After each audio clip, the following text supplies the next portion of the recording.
It's the weekend board games, week after Christmas edition. Welcome to Tubbs Plays Games. My name is Tubbs. I play games. I like games, and so I talk about games. This is the weekend board games. Whoa! There we go. Sorry. This is the Weekend Board Games, my weekly wrap-up series where I talk about all of the games that I played this week. I played a lot of games this week, so we're going to get right into it after I cover the promotional business. If you are watching this on TikTok, YouTube, or Instagram, please go and watch it on the other two. It would make me so happy. You don't have to watch the whole thing. It's a long video, but like, follow, subscribe, comment, do all those things to engage. That would make me very happy in my little heart. And then, Board Game Arena is a place where I play board games digitally, and if you would like to do that, I would love to play a game with you. My name is J.R.R. Tubbs on there. Let's change the tone of this lighting. Ooh, there we go. I would love to play a game with you. So hit me up if you're interested. All right, let's dive into games. My son was at his mom's house on Monday, and so we did not do the traditional Monday night game, but I did do some gaming on Monday night with some of my board game cronies. We kicked off first with Uwe Rosenberg's new game, Click a Tree, which is from SkelligGames. It's a tile placement game. It's a pattern building game. It was very, very cool. Had some track pushing elements to it, and I really, really, really enjoyed it. Probably gonna pick up a copy for myself eventually, but I'm really trying to slow down the purchasing of games to when I find them in a store, with the exception of things that I kickstart or things that are impossible to find in stores. So we're gonna wait. We moved on to a game that I absolutely adore. Forgot to take a picture of it until I took a picture of the box, which is Five Tribes from Days of Wonder. If you don't know Five Tribes, it's a Mancala game with some set collection elements. It's very cool. I didn't know until I played this game that Mancala was a mechanic. I thought it was just a game. Check this one out. We finished up that night with Manara, which was a dexterity stacking game. I'm not great at dexterity games, but I love them, and this was no exception. It was an excellent game. And Manara is from ArcLight Games. The next day, my son was with us, and we decided to try out a new two-player game that I got. You know what this is if you're in the world. This is Flamecraft Duels. Just got delivered that week, and I was very excited to try it out. It's pretty good. I've seen people going nuts for this game, and I don't know that I'm nuts for it, but it's good. We had a good time with it, and I think it's a very good two-player game. The production is excellent. On Friday, we were just kind of bombing around, and despite all of the new games that I got for Christmas, which I'm very excited to try, I really had a hankering when I woke up to play Everdell. My son likes Everdell. He's quite good at Everdell, actually, and so I was able to rope him into a game.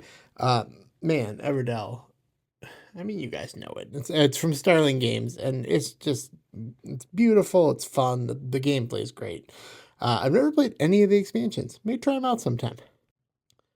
The next day, we went to a meetup that one of the guys in my board game group runs at a local library once a month.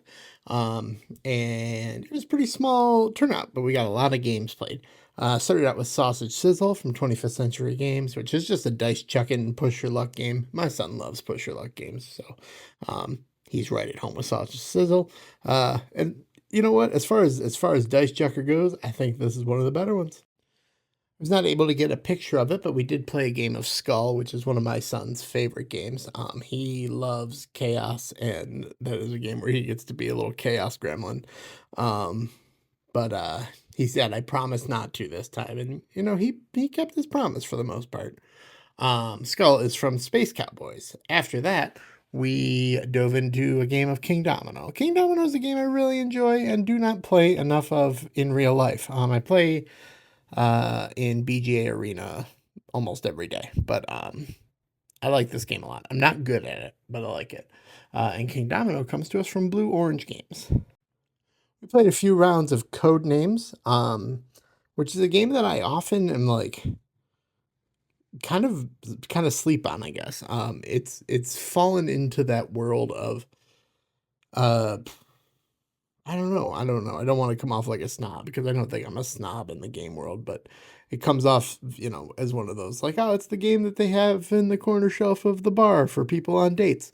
But Codenames fucking rocks. It's so good, and I'm never bummed out when I play it. It was interesting to play with a 10-year-old. Some of the references and some of the clues were a little tough, but he got his way through it, and I was really proud of him. And Codenames is from CG. Another favorite game, or maybe just activity that my son really likes, and he is tied to this library meetup because it's where he played it for the first time, is Just One, which is from ReposProductions. I say activity because it's a co-op game. You don't even really have to keep score when you're playing, and it's good fun. I like it. And then we ended our gaming day with some Flip 7, which is from the Op. If you're watching this and you don't know Flip 7, go anywhere on Instagram. It's a push your luck game. You're flipping cards. It's a little bit like it's not like blackjack, except for you can bust. And my parents love it, which is a great bridge because I like playing games. I can never get my family to play games, and I've taught them Flip 7, and now it's become a thing that we do most of the time when we're together. And it was time for our Sunday meetup. The first game that we played, I'm going to mispronounce this, is Orichalcum from PandasaurusGames. We played this because it was one of the first games I played when I joined this board game group just over 2 years ago. And we were going through our BGG rankings because I'm the guy who likes everything. And I found that I had rated it only a 6, which is pretty low for me. Pretty much games don't go lower than 7 unless I don't like them. And I was like, why did I rate it so low? I don't even remember playing it. So we gave it a try. Turns out I was wrong. I bumped it up to a 7.5. Next up, I got to play the Star Wars The Deck Building game, which I actually, when I first heard about it, thought it was like a CCG. I know there is a Star Wars CCG. This is not that. And boy, oh boy, this game rocks. I had a really great time with it, and I am probably going to pick it up at some point. This is from Fantasy Flight Games. And, I like every Fantasy Flight game I can think of that I've played, I've enjoyed. The other tables had started to form at that point, and me and my one friend were kind of two-playering it because my son was taking a break, playing some Switch, and we were two-playering while the other tables played their games. So next up was Duel for Cardia, which is from devir-games, and I was so looking forward to this. I've been hearing a lot about this game, and so I was very excited to try it, and it definitely lived up to my expectations. Again, might be one I pick up. I like two-player games a whole lot. Maybe it's because I have a wife, and we play games together sometimes. And a son. You're right, Max. Peanut Gallery. Speaking of having a son, we let him pick the next game, and he made an excellent choice with a game of Flip Tunes from ThunderworksGames. If you've watched this before, you've heard about Flip Tunes because we have been playing it an unconscionable amount. I want to pick up the expansion. I don't know if it's easy to find, but I'd like to pick up the expansion. Just throw a little extra spice into the game. But yeah, Flip Tunes is great. And then we capped off the night with an excellent new game from the Allp Medallion recent Medallion games, which is Three Witches. I'm going to talk about it for a sec. This is a 2v1 trick taker that I found very, very cool. Actually, I don't know that I can really go into it in a good enough detail in the time I have left. Just trust me, it's excellent. And that was all the games we played for this week. I'm in a different room now. Last thing we need to do is Ultimate Game of the Week. So if you're new here, the way Ultimate Game of the Week works is that every week on Instagram, I run a hashtag called Game of the Week.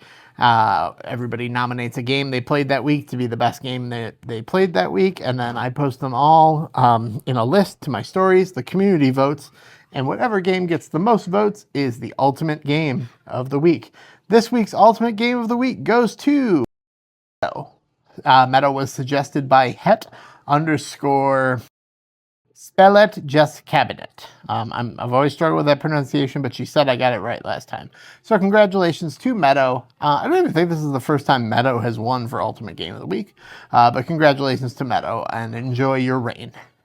And that's going to do it for this week for the week in board games. And I will have a review coming up this Friday of a game called Kitchen Chaos. So come on back.